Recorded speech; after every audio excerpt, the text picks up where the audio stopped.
일어나라 빛을 발하라. 교회 폐호 설교 5번째 시간입니다. 좋으신 친구 혹은 내가 너희를 친구라 하였거든. 이런 말씀으로 말씀을 드리겠습니다. 사람이 외로우면 모든 면에서 좋지 않다. 오래 살려면 아침 저녁 열심히 육신적으로 운동하는 것보다는 더 신경 쓸 것이 친구 관계요 대화라고 얘기했습니다. 건강하게 늙는 노화를 방지하기 위해서는 가장 좋은 것은 대인관계이다. 이미 이런 말들은 여러분들 많이 더 듣고 있고 잘 알고 있는 말씀일 것입니다. 저도 노인 문제를 연구하면서 발표했다는 일본의 도쿄대학교의 노인연구소의 발표를 통해서 설교에 인용한 적도 있습니다. 최근 문제는 이러한 일반적인 것들이 의학적인 연구 결과로 수치로 나왔다는 겁니다. 세계 최고의 대학의 하나였던 영국 케임브리지 대학의 연구진들이 무려 42,000명을 연구 대상으로 해서, 사실 요즘에 여론 통계는 보면 보통 한 1,000명 정도를 대상 여론조사를 하고 많을 때는 10,000명, 42,000명이란 굉장히 많은 숫자입니다. UK 바이오뱅크라고 하는 어떤 특별한 어떤 곳에 올라있는 데이터를 조사해서 42,000명을 조사해 보니까 통계학적으로 외로운 사람, 그 사람들은 특별히 이제 과학적으로 악성 단백질이 그 마음에 생성이 된다는 거예요. 지금 말씀대로 외로움이 건강과 연관되어 있고 노화와 연관되어 있다는 건 대강 우리가 아는 이야기지만 학문적으로 통계적으로 이렇게 오른 것은 세계 최초라고 하는 겁니다. 바로 오래되지 않은 지난 1월 달 불과 한 2주 된 걸로 기억됩니다만, 제가 있는 신문에 나와 있는 기사고 세계적인 과학지인 네이처 인간 행동이라는 곳에 기재된 내용이었습니다. 사기적 고립을 겪고 있는 사람들은 단백질 수가 늘어나는데 보통 사람보다 훨씬 많아진다. 두 번째는 뭐냐면 이 단백질 중에서도 노화와 관계돼 있고 이론과 관계있는 단백질은 총 26가지인데 그 단백질이 과도할 경우에는 우리가 요즘 가장 큰 문제가 되는 염증을 유발해서 면역 시스템을 망가뜨려서 이 중 50%는 심혈관 질환이나 제2형인 당뇨병이나 뇌졸중과 연관되어 있다는 거예요. 지금 전 세계적으로 가장 문제가 되는 암이라든지 심혈관 질환, 당뇨병, 뇌질환과 연관되어 있다. 그래서 이 케임브리지 대학이 14년간 그들을 추적 조사해 본 결과 90% 이상이 이 사망과도 연관되어 있다. 그런 이야기예요. 제가 오늘 이미 아는 이야기지만 좀 더 통계적으로 필요할 것 같아서 같은 신문을 인터넷에 검색해 보니까 요 몇 년 동안에 그런 기사가 많이 실려 있더라고요. 지금 말한 대로 표제만 읽어보면 이렇습니다. 외로우면 염증 유발, 악성 단백질이 늘어난다. 두 번째는 흡연, 과음, 비만보다도 해로운 것, 사망 위험의 2배 높은 생활 습관. 혼자 고립되어 사는 사람은 소위 말하는 흡연이나 과음이나 비만보다도 더 해롭다. 2배나 해롭다. 세 번째는 뭐냐면 외로우면 외로울수록 심장은 더 아프다. 여러분 가족이 있는 몸에 생명을 주관하던 심장이 병드는 이유가 외로우면 생긴다는 거예요. 네 번째는 뭐냐면 어릴 때 친구 없던 사람 심장병 위험이 걸릴 위험이 더 높다. 이런 것들이 이 2년 사이에 같은 신문에 올라있는 글들이었어요. 설교 요지는 이렇습니다. 제가 여러분에게 무슨 의학 지식을 자랑하는 거나 관심을 자랑한 게 아닙니다. 친구가 필요하다는 겁니다. 내 속마음을 알아주고 나를 인정하고 받아주며 어려울 때 나의 이야기를 들어주고 나의 어떤 사정과 형편을 이해할 수 있는 사람, 나의 아픈 이야기를 들어주고 나를 같이 통감할 수 있는 사람, 거꾸로 말하면 자기가 어려울 때 내 도움을 받아서 나로 하여금 인생의 보람을 느끼게 하는 사람, 내게 오늘 여기 무언가 나도 친구를 도울 수 있다는 그런 기쁨 속에 살게 해주는 사람, 그런 친구가 필요하다는 겁니다. 설교 유지는 결론적으로 말씀드리면 뭐냐면 이런 분이 우리에게 가까이 있다는 얘기고, 이 분이 오늘 우리에게 당신이 친구가 되어주기를 자청하고 계시다는 거예요. 본격적인 설교하기 전에 우선 친구 얘기를 하나 더 하겠습니다. 여러분 우리가 잘 알다시피 지금 2년 이상으로 기억됩니다만 베드로후서 1장 4절 이하에 나와 있는 소위 하나님의 성품이란 설교를 하면서 8번 설교한 걸로 압니다. 맨 마지막 사랑에 대해서 썼던 예화가 그런 예화입니다. 태평양 바다 한가운데 있는 미국의 하와이군도 한 5개의 큰 섬으로 되어진 거 알고 있습니다만, 물론 섬이야 수백 개인 거 알고 있지만 5개의 큰 섬인데 카우아이라는 섬에서 일어났던 일입니다.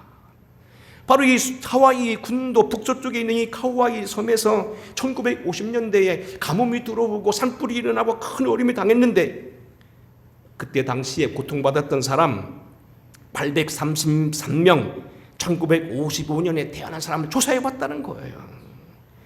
그 중에서 결국 698명이 응답을 했는데 30년 동안 그들이 어떤 삶을 살고 있느냐, 특별히 201명이라는 사람들이 극도의 어려움 속에서 고통을 당했다는 거예요.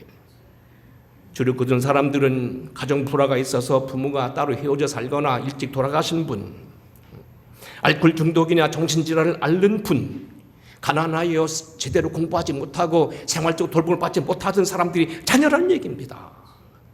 근데 그들을 조사해 보니까 그들의 어떤 가정 환경이 그들의 어떤 미래와 행복과 그들의 어떤 삶의 영향에 절대적인 영향을 미쳤다는 겁니다. 그런 사람들은 결국 성장이 못했다는 겁니다.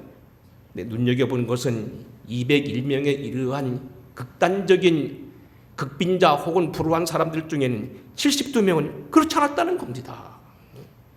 698명의 대상자 중에서 201명이 아주 어려운 사람이었는데 그 중에 72명 3분의 해당 사람들은 오히려 학교 성적이 우수했고, 대학 입학 시험에 뜬 미국 세트라고 하는 거 SAT 대학 예비고사인데 상위 10%에 들어갔고, 3분의 1이 결국 뭡니까? 많은 사람들 가운데 오히려 우수하게 살았다는 겁니다.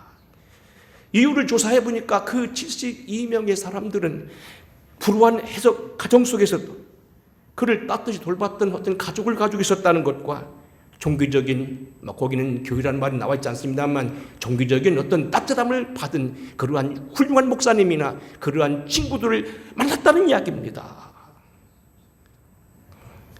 마음 따뜻하고 나를 받아주고 나를 이해하고 나를 용기 주는 사람, 내게 마음의 평안을 주는 사람을 만나면 운명도 바뀌고 환경도 뛰어넘을 수 있다는 겁니다. 거듭 말씀드리면 우리가 살아갈 때 내 이야기를 들어주고 내 속마음을 이해하고 인정하고 있는 그대로 받아주고 내가 부족하면 부족한 대로, 있으면 있는 대로, 없으면 없는 대로 모든 걸 하시는 사람이 있다는 것은 복이다.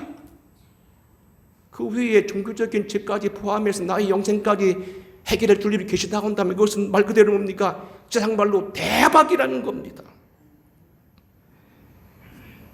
나의 금생의 생전뿐만 아니라 죽음 이어 사후의 세계까지도 나의 모든 문제를 해결하여 내 구원 문제, 인생의 가장 큰 문제인 영생의 문제를 해결해 주는 분이 그의 곁에 계셔서 그를 가지고 있다는 것은 너무나 축복된 이야기라는 겁니다.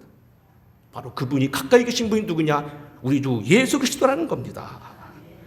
자, 여러분 오늘 본문에 보게 되면 여기 이렇게 말씀합니다. 사람이 친구를 위하여 자기 목숨을 버리면 더 큰 사랑이 없나니 내가 이제 너희를 더 이상 종이라 하지 아니하고 내가 너희를 친구라 하리라.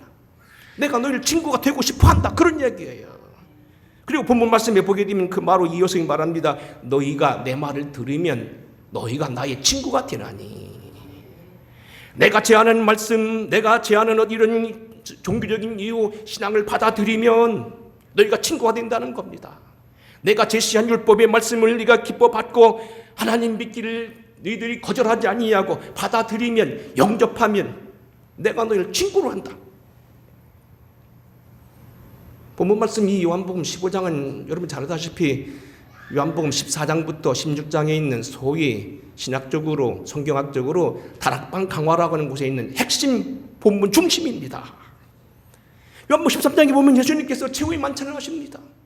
그들을 발을 씻기시고 그들에게 최후를 이야기하면서 얼마 있으면 세상 떠날 걸 얘기하면서 그들에게 마지막 당부를 하는 것이 요한복음 13장이란다면 14장은 그때 하셨던 설교가 14장, 15장, 16장에 나와 있고 17장은 그것을 정리하는 기도입니다. 문제는 15장에 이러한 다락방 강화, 다락방에서 최후의 만찬을 하시고 그들에게 한 설교, 긴 설교를 요약했다는 얘기입니다. 예수님을 가장 가까이에 가장 젊은 나이로 예민하게 받았던 사도 요한이 쓴 글입니다.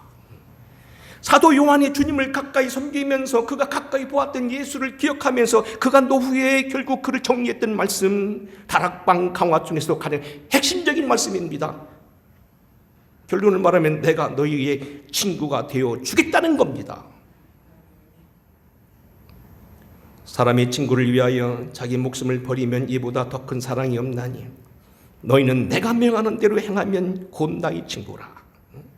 내가 명하는 대로 행하면 우리에게 무슨 큰 명령을 내리고 무엇을 조건을 거친 게 아니고 너희가 내 말을 받아들이면, 나를 영접하면, 내가 하나님의 아들인 걸 너희가 시인하면, 너희가 나의 구세주 인정하면 이란 얘기입니다. 그러면 내가 너를 친구라 하리라. 우리에게 기꺼이 친구가 되어주길 원하시고 우리를 기꺼이 여러분 도와주겠다는 얘기입니다. 때로는 여러분들 세상에서는 그렇지 않습니다. 어떤 친구를 사귀고 싶고 정말 가까이 대하고 싶은데 여러 가지 이유가 있어서 가까이 못하는 친구도 많이 있습니다. 짝사랑일 수 있습니다. 하지만 주님은 그런 게 아니고 우리의 친구를 되어주기 원하신다는 겁니다. 내가 너희를 친구로 하였노니 얼마든지 너희를 친구가 되어주겠다는 겁니다.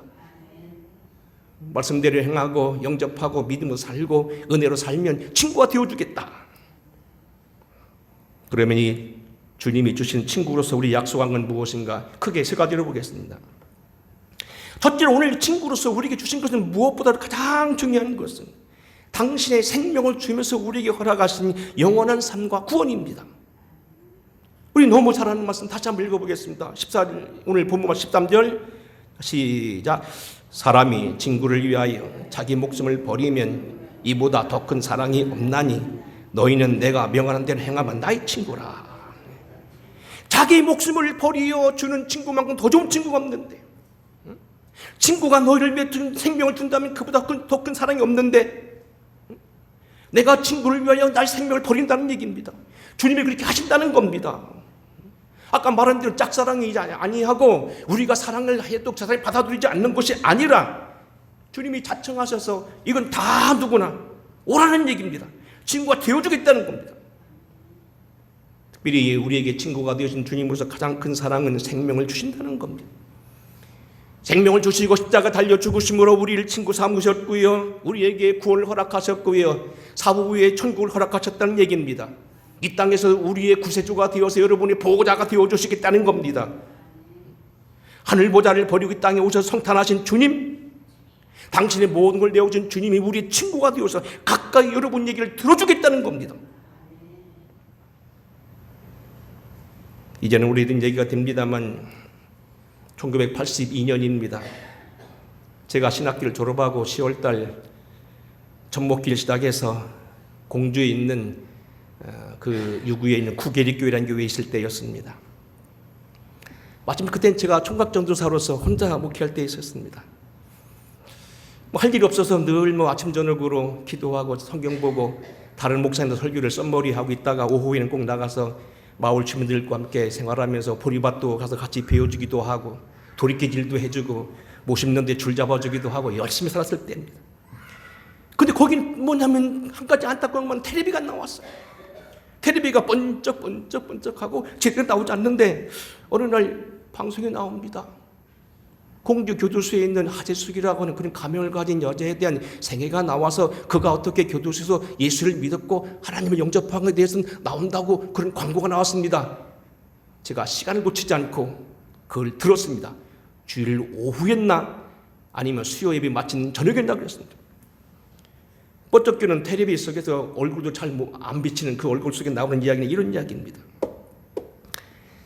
이 하재숙이라는 여자가 시골에 살다가 어느 날 갑자기 무작정 상경을 하고 영등포에 있는 구로공단에 가 있다가 한 취직을 하고 거기서 한 남자를 만나서 동거 생활을 시작합니다.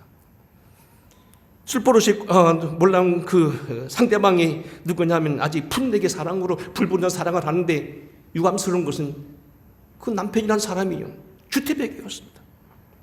술을 마시면 자주 그에게 돈을 갈취했는데 주먹으로 때리고 매질을 합니다. 이러다 견디다 못해 어느 날 그가 마침 임신 중독까지 걸리게 되어서 뱃속에는 아이를 두고 결국 그를 찔러서 살해하게 됩니다. 그래서 결국 공주 교도소에 와 있는 겁니다.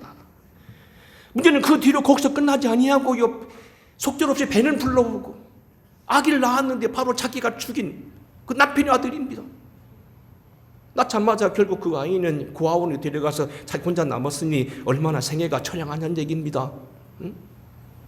세상에 부모를 떠나와서 공단에 와 있다가 결혼했는데 그 사람이 정말 좋은 사람이 얼마나 좋았겠습니까만 주태백이로 늘 자기를 때리고 그를 엄습하던 사람이라 결국 자기가 견디다 못해서 임신 중독이었던 그 심리적인 압박 때문에 결국 그를 살해하고 말았는데, 그러고서 자기가 그 아래 속절없이 배가 불러 아이 낳은 아이는 고아원에 보내고 얼마나 처량했겠냐는 얘기입니다. 그 인생은 망가진 인생이요, 그 생애는 완전히 패배된 생애예요. 그 생애는 완 지옥의 나락에 떨어졌던 삶이었습니다. 근데 그가 그렇게 한없이 울고 있는 어느 날 제가 나중에 알게 된 그분이 있었습니다. 공주 제일교회 노지욱 장로님을 기억합니다. 그 장로님 자주 그 교도소에 가서 전도했거든요. 저도 잘 아는 분입니다. 섹시 예수 믿으시오. 전도지들이 믿는 걸 놓고 쳐다보도 안 쳐다봅니다. 근데 그날 밤이었습니다.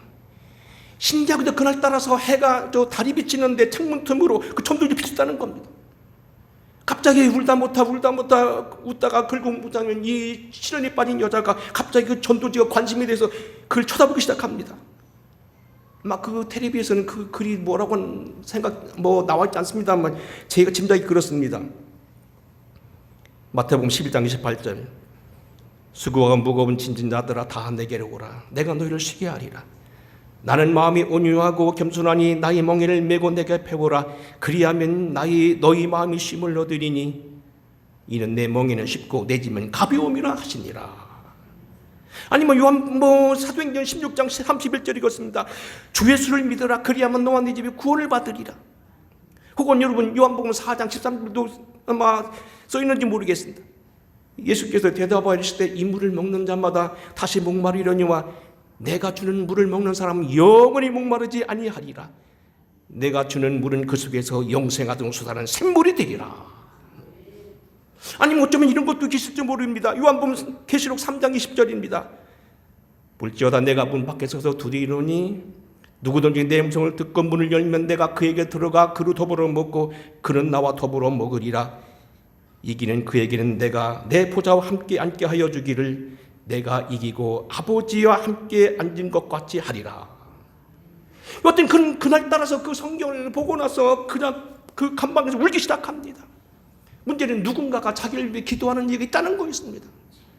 이미 모든 것이 망가진 인생, 실패에 빠진 인생, 사망에 들어있고 사탄의 어떤 꾀 속에서 더 이상 움직일 수 없는 그런 꼼짝없이 결박에 빠진 이 여자에게 갑자기 자기의 사유의 길이 있고 자기가 친구가 있고 내게 영생을 주시는 어떤 분, 자기를 위해 기도하는 분이 있다는 겁니다. 그리고 그 안에서 회심을 하고 새 사람이 되어서 결국 그 다음날 그 노지욱 장로님이라는 분을 불러서서 예수를 영접하고 결국 그 감방석에 열심히 공부해서 대학 학력고사를 합격했다는 이야기입니다. 자, 여러분 오늘 복음서에 하면 이러한 얘기는 많이 있습니다. 성경에 보게 되면 그가 얼마나 험악했는지 7 귀신 들린 여자가 있다고 얘기합니다. 막달리안 말리아입니다.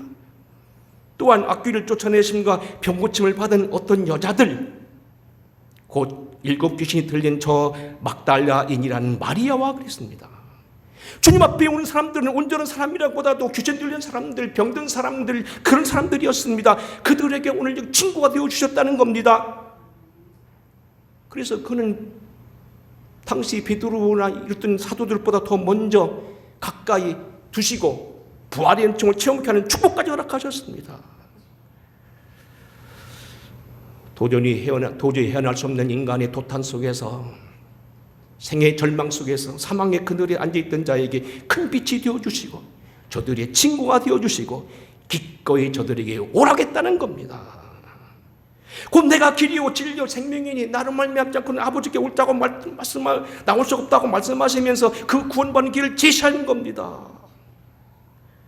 사람이 친구를 위하여 자기 목숨을 버리면 이보다 더 큰 사랑이 없나니 주님이 바로 우리를 위해 주신 그 사랑, 생명 주심으로 이루어서 친구가 되어준 사랑을 말합니다. 여러분에게 이 축복이 있기를 주님은 축원합니다. 주님은 친구가 되어주셔서 우리에게 목숨을 주시고 우리에게 구원받게 하셨다는 겁니다. 두 번째는 오늘 본문에 보게 되면 예수님은 우리에게 영생을 얻게 하고 천국에 들어가는 것뿐만 아닙니다. 삶의 열매를 풍성하게 맺게 하신다는 겁니다. 오늘 본문 말씀 이어서 16절 이렇게 말합니다. 너희가 나를 택한 것이 아니요 내가 너희를 택하여 세웠나니 이는 너희로 가서 열매를 맺게 하고 또 너희 열매가 항상 있게 하게 하여 내 이름으로 너희가 무엇을 구하든지 다 받게 하려 함이라. 내가 이것을 너희에게 명함은 너희로 서로 사랑하게 하려 함이라. 특별히 본문 말씀 16절은 유명한 기절입니다. 제가 요즘에 설교를 참고하기 위해서 가지고 있는 펴든 책 800페이지나 되는 책 세니 존스에 대한 자서전인데 그가 즐겼던 것이면 꼭 설교 전에 그분은 갑자기 설교를 바로 하지 않고 우물우물했다는 바로 이 말이라는 겁니다. 너희가 나를 택한 것이 아니요 내가 너희를 택했다. 주님, 내가 오늘 설교자로 쓴 것은 이 대중 앞에 설교하는 것은 내가 아니라 주님이 날 세워서 택하셨사오니 오늘 감당케 하소서. 늘 그렇게 됐다는 겁니다. 문제는 뭡니까? 우리를 택하여 세우시고 어떻게 세우셨느냐? 바벨론 신화에 있는 것처럼 우리를 파리천 여기고 신들을 위해서 영광을 위해 놀이객감을 쓰려고 우리 만들었느냐? 아니라는 겁니다. 여러분 창세기와 가장 비교나다고 하는 이 바벨론 신화 원문을 보게 되면요 우리를 파리같이 여깁니다. 놀이개로 여깁니다. 신들을 위한 낯가리로 봅니다. 하지만 우리는 하나님은 뭐라고 합니까?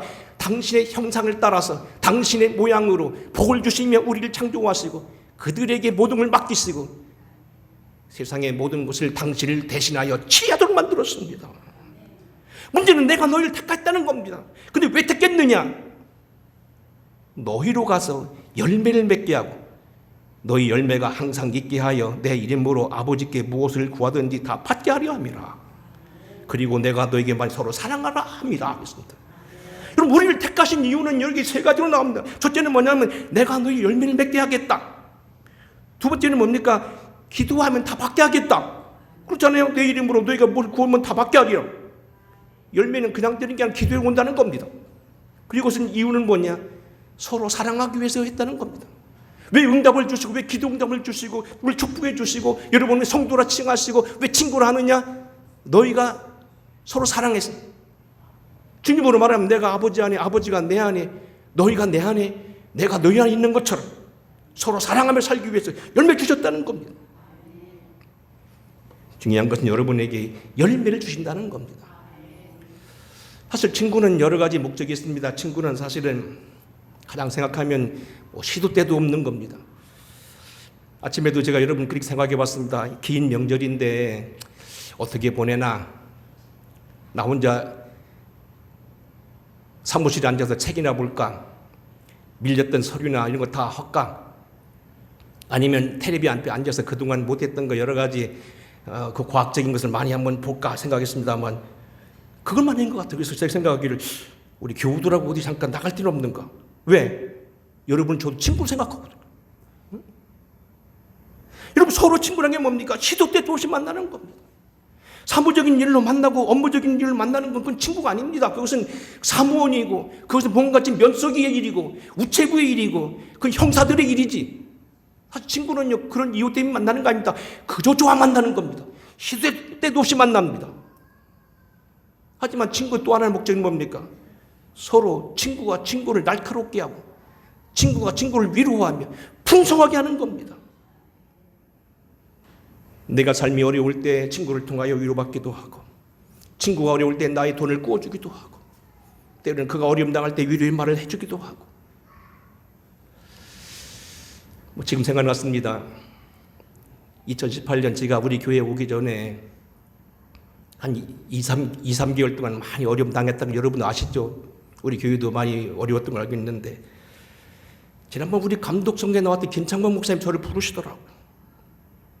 그때 하루 종일 저를 데려다니며 밥 먹여주시고 응? 꽃길을 가주시고 당시 코스모스가 많이 폈잖아. 회를 사주고 그저 그냥 찻집을 데리고 그분이 저한테 쓴 시간 한 4시간 5시간 그랬던 것 같아요. 그 생각 지금도 눈물 납니다. 제가 어림당한다는 걸 알고서 저를 불러내더니 저를 두 내위를 태우고 다니면서요, 당진 그쪽 무렵에 삼봉 그쪽을 돌아다니면서 샅샅이 공단 쪽에 그쪽에 횟집을 들어가고 여길 들어가고 저길 들어가고 계속해서 저를 놔두지 않고 계속 붙잡고 다녔습니다. 지금도 저는 그걸 고맙게 생각하고 있습니다. 평상시에 그 사모님 저를 사랑해서 제게도 이런 이 와이사스도 몇 개 사준 것도 기억나지만 그보다 더 중요한 건 그때였습니다. 내가 어려움당할 때 나를 알고 나를 위로해 주는 거였습니다. 친구는 내가 어려울 때 나를 위로해 주시며 때로는 서로 마음을 나누는 것, 삶의 풍성을 나누는 겁니다. 도둑이 오는 것은 도둑질하고 죽이고 멸망시키는 것뿐이요, 하나 내가 온 것은 양으로 생명을 얻게 하는 것뿐만 아니고 더 풍성히 얻게 하려는 것이라. 생명을 얻는 것, 구원받는 것, 죽음에 천국 들어게 하는 것, 영생 이루는 것뿐만 아니고 이 땅의 삶도 풍성케 하는 것이 친구라는 겁니다. 사도 바울이 이렇게 말합니다. 평강의 하나님이 친히 너희를 온전히 거룩하게 하고 또 너희의 온 영과 몸이 그리스도 예수의 날 강림하실 때 흠없게 보존하기를 원한다. 주님 앞에 내가 기도하고 주님이 우리에게 분명한 건 뭐냐, 우리의 영혼뿐만 아니고 몸도 온전케 보존되기를 원하시는 거다. 우리 영혼뿐만 아니라는 겁니다. 우리 육신도, 이 땅의 금생의 삶도 풍성케 되는 것 주님의 뜻이라는 겁니다.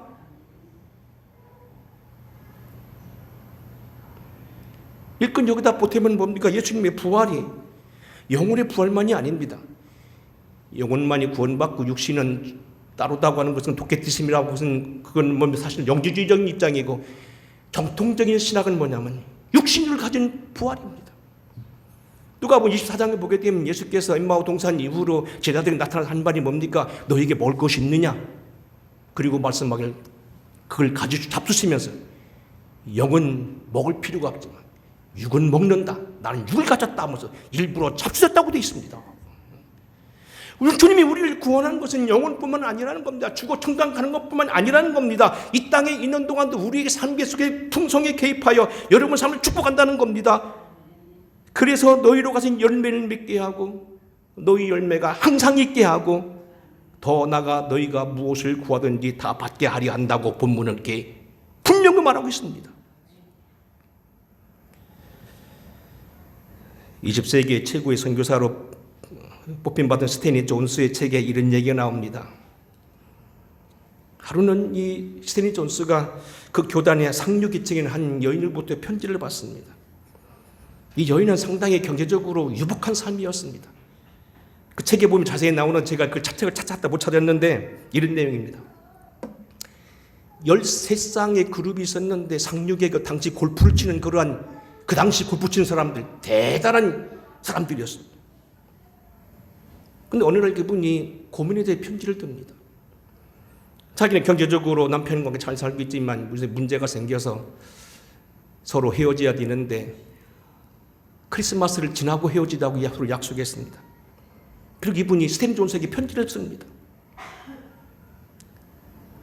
스탠리 존스는 그에게 이런 편지를 씁니다. 답장을 합니다. 나도 당신을 위해 기도하겠습니다. 당신도 당신 문제를 놓고 기도하십시오. 이 편지를 받고 이 부인이 한 번도 진짜 기도해 본 적 없는 그분이 기도를 시작합니다. 스탠리 존스도 그를 위해 기도했다는 겁니다. 후에 그 여인은 그 모든 가정의 위기를 다 넘어가고 그 교단, 어쩌면 감리교단의 최고인 여성교 회장을 겪고 그리고 그와 같은 사람들을 위해서 연설하고 다니는 강사가 되었다는 이야기입니다. 문제는 뭐냐면 그 같은 그룹에 속했던 13가지 가정에 제가 기억으로는요, 2가정은 자살하고 3가정은 파산하고 몇 가정은 정신이 질환되고 다 그렇게 됐는데 정상적인 가정 몇 가정 안 된 가정이 한 가정이 됐다는 겁니다. 인간의 풍요함이 어떤 것은 돈에서 오는 것이 아니라는 얘기입니다. 상류계층이 있는 것이 아니라는 겁니다. 대학을 졸업하고 기업을 가지고 있고 큰 무엇 가지고 있는 게 아니라는 겁니다. 진실로 기도한 사람을, 예수님을 정작 친구로 모시는 사람에게 하는 축복이 임한다는 겁니다. 주님은 여러분의 삶을 풍성케 하실 수 있는 분이요, 여러분의 열매를 주실 수 있는 분이시요, 여러분의 삶을 아름답게 할 수 있는 분이십니다. 궁극적으로 하나 더 정리한다면 성령으로 이루는 삶, 권능의 삶을 살게 하십니다. 이 본문 말씀 16절 이하에 보게 되면 설교가 길게 나오는데 뭐 이런 내용들입니다. 친구로서 지켜야 될 것도 있다. 고난도 받는다. 내가 세상으로부터 어려움을 당했으니 너희도 어려움 당한다. 주인이 세상 박해를 당했으면 너희도 박해 당할 거다. 왜냐하면 내가 세상에 속하지 않은 것처럼 너희도 세상에 속하지 않기 때문에 세상을 미워할 거다. 쭉 나옵니다. 뭐 그런 건 여러분들이 다 이해하시고요. 우리가 공부할 건 뭐냐면 마지막 절입니다. 26절입니다. 아리가 각각 같이 읽었죠? 다시 한번 읽어보겠습니다. 천천히 읽겠습니다. 26절 시작. 내가 아버지께로부터 너에게 보낼 보혜사 곧 아버지께로부터 나오시는 진리의 성령이 오실 때 그가 나를 증언하실 것이요 너희도 처음부터 나와 함께 있었으므로 증언하느니라. 한번 더 읽을까요? 굉장히 중요한 말씀이죠. 자, 시작. 내가 아버지께로부터 너에게 보낼 보혜사 곧 아버지께로부터 나오시는 진리 성령이 오실 때에 그가 나를 증언하실 것이요 너희도 처음부터 나와 함께 있었으므로 증언하느니라. 지금 말씀드린 이 아까 말한 그 16장 17절 10절 이후로 여기까지 긴 본문이 있어서 뭐 친구라면 핍박도 견뎌야 된다. 응? 로마서도 나오잖아요. 친구라면 후사라면 고난도 받아야 된다. 뭐 그래 나오는데 그거 다 뭐 잘라내고요. 그건 우리가 당연히 하는 일이고요. 축복하는 뭐냐면 성령을 주신다는 거예요. 근데 성령이 우리보다 앞서 가시면서 예수를 증거할 거라는 거예요. 뭐 그래서 이 본문 말씀은 유명한 조영기 목사님은 꼭 이런 단어를 씁니다. 선배 동업하신다. 우리도 증거하지만 너희도 증거하지만 그분이 먼저 증거하신다. 사도 바울이 사도행전 16장에 보게 되면 빌립보에서 사실 주의 복음을 전하기 원했지만 그보다 먼 하나님은 그를 어디로 인도했습니까? 아시아로 이르지 않고 빌립보로 인도했다. 주님이 벌써 하셨다는 겁니다. 우리가 오늘 여기 복음을 전하기 전에 성령이 먼저 전하시고 성령을 의지하면 우리에게 하나님 인도하신다는 겁니다. 문제는 뭡니까? 우리에게 성령의 세계가 있다는 겁니다. 여러분들은 지금 뭐 예수를 믿으면서 복중에부터 태어난 분도 계시고 장로님의 아들이나 목사 아들도 태어난 분들도 다 계십니다만 저는 사실은 대학 때부터 예수를 믿은 사람입니다. 저는 예수 믿는 사람과 안 믿는 사람이 뚜렷합니다. 물론 예전에 뭐 친구 따라서 뭐 성경학교도 몇 번 가본 적도 있고 뭐 그랬습니다만 학생부 시절은 전혀 교회 들어간 적이 없습니다. 그리고 대학 때 들어가서 제가 교회를 다녔습니다. 뭐 그런 의미에서 보면은 이게 참 예수 믿는 사람과 뭔가 뚜렷한데요. 저는 사실 교회 처음 목사 되기 전에는 성령이 있는 것도 몰랐습니다. 물론 맨날 성부, 성자, 성령 그 소리 들었고 또 뭐 성경 읽다 보면 성경이라는 말은 나왔지만 뭐 대수롭지 않게 여겼습니다. 근데 문제는요. 성령이 있다는 게 대박입니다. 우리가 십자가만 지고 충성하고 죽기까지 충성한 것도 고맙고 오른손 향을 왼손이 모르게 하고 왼뺨을 때리면 오른뺨을 들이대고 심리를 가라면 오리를 가라면 심리를 가고 겉옷을 달라면 속옷까지 벗어주고 그것까지는 알았습니다만 기도하면 들으신다는 얘기와 성령이 있다는 얘기는 처음 들었습니다. 사실 이 성령은 우리가 다 모르고 아니면 알면서도 여러분 다 묻어놓고 사는 사람 많습니다. 언젠가 말씀드렸잖아요. 미국의 타코마의 H라는 사람이 큰 목장을 경영했는데 잘못된 목장을 삼으로 그가 자꾸 목장에 실패갑니다. 번식하고 자꾸 성장해야 될 목장이 자꾸 사람 심성 때 자꾸 죽어갑니다. 그러니 결국 나중에는 핏더미에 올라앉아 자살을 결심했다는 겁니다. 그러고 있는 때 어느 날 그에게 당시 록펠러의 회사였던 유명한 그 스탠다드 오일사의 한 직원이 와서 말하기를 이 땅은 보통 땅이 아니고 많은 원유가 매장되어 있는 땅인데 당시 도장만 찍어주면 여기서 40%의 이익금을 드리겠습니다. 대박입니다. 지금 빚 때문에 올라앉아가지고 가스 올라오는 것 때문에 막 기름 때문에 그러는가 보죠. 원유 때문에 오는 것 때문에 다 양들과 말들이 죽어가고 사실 비림질했는데 그 땅을 알고 보니까 그 땅이 그런 땅이 아니라는 겁니다. 노른자 땅이요, 석유가 숨겨있는, 이건 억만금이 숨겨있는 보물 땅이라는 겁니다. 당신이 여기다 도장만 찍어주면 그냥 모든 이익금 당신 다 주겠습니다. 40% 주겠습니다. 프로테인은 좀 제가 기억이 안 납니다만 여러분 그렇게 하시면 되겠습니다. 성령의 세계 어떤 세계냐? 친구로서 우리에게 주시는 하나님 축복은, 친구가 되시는 건 성령을 허락하시겠다는 겁니다.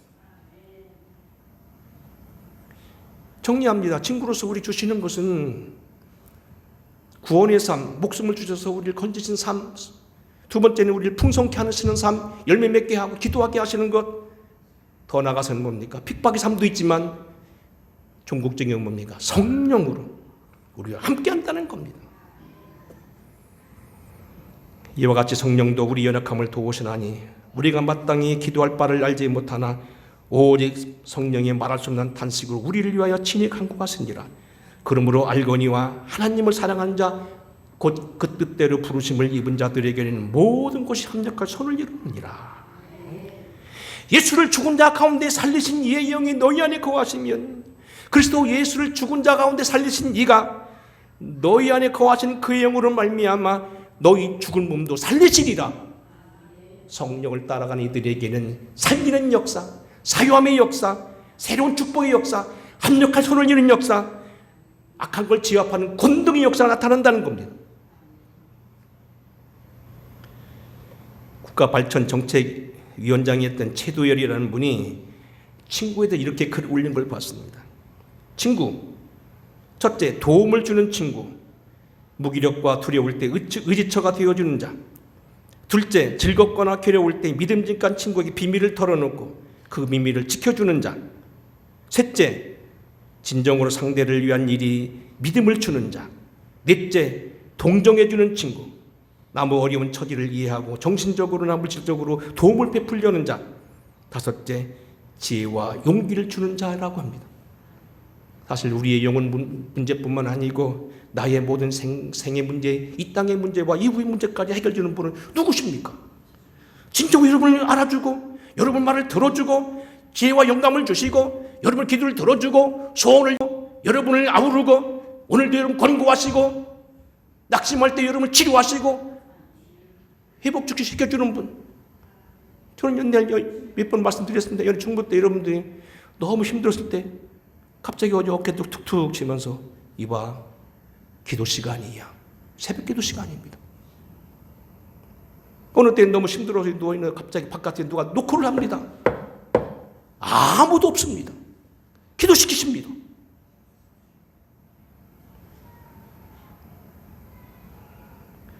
사람의 친구를 위하여 자기 목숨을 버리면 이보다 더 큰 사랑이 없네. 목숨까지 주신 분이십니다. 목숨까지 주신 분. 여러분을 더 이상 송사하지 못하게 하고 여러분을 이기지 못하게 하고 고발하지 못하게 하고 정죄하지 못하게 하는 것. 세상 친구들은요, 여러분 우리가 보잖아요. 대통령 그 밑에서 녹을 먹고 임명받은 사람들이 배반하는 거 봤잖아요. 세상에 그럴 수 있습니까? 나쁜 놈들. 네? 세상은 권력 앞에서, 무너지는 권력 앞에서 속절없는 보호를 두고 세상 친구는 한계가 있다는 겁니다. 하지만 주님은 절대로 그런 분이 아니라는 겁니다. 좋은 친구, 이 주님이 있기에 우리는 다시 일어나야 됩니다. 우린 주저앉아서는 안 됩니다. 다시 일어나야 됩니다. 주님 바라보시고 승리하는 저와 여러분, 기도로 이기는 여러분, 주님을 친구 삼아 주님의 능력을 힘입는 저와 여러분 되기를 주의 이름으로 축원합니다. 고마우신 아버지, 너희가 내 말을 들으면 나의 친구가 되리니, 우리에게 주님 친구가 되어주기를 원하셨습니다. 내가 너희를 더 이상 종이라 하지 아니하고 내가 너희에게 친구라 하였노니 친구가 되어주길 원하시니 주님과 동행하는 우리 되게 하옵소서. 세상 바라보고 낙심하거나 낭망하거나 뒤를 바라보고 우리가 실증 느끼지 않게 하여 주시고, 주님 바라보고 좋은 친구와 함께 다시 나아가는 우리 되게 하여 주시되, 하늘 보좌를 버리고 이 땅에 오셔서 생명까지 주신 주님과 함께 동행하는 우리 되게 하옵소서. 예수님 거룩하신 이름 받들어 간절히 축복하고 기도하옵나이다. 아멘. 찬양하겠습니다.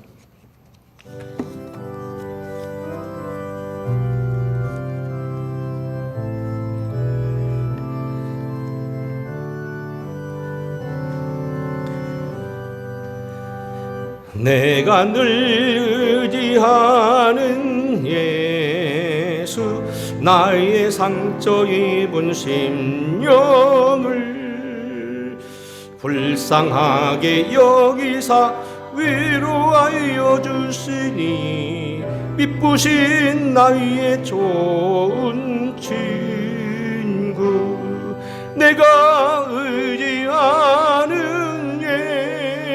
예수, 나의 사모하는 친구, 나의 기도 들으사 응답하여 주시니, 미쁘신 나의 좋은 친구. 주의 손 의지하고 살 때 나를 해할 자가 없도다. 주님 나의 마음을 크게 위로하시며, 나쁘신 나의 좋은 친구, 내가 의지하는 예수, 나의 사모하는 친구, 나의 기도 들어서 응답하여 주시니, 미쁘신 나의 좋은 친구.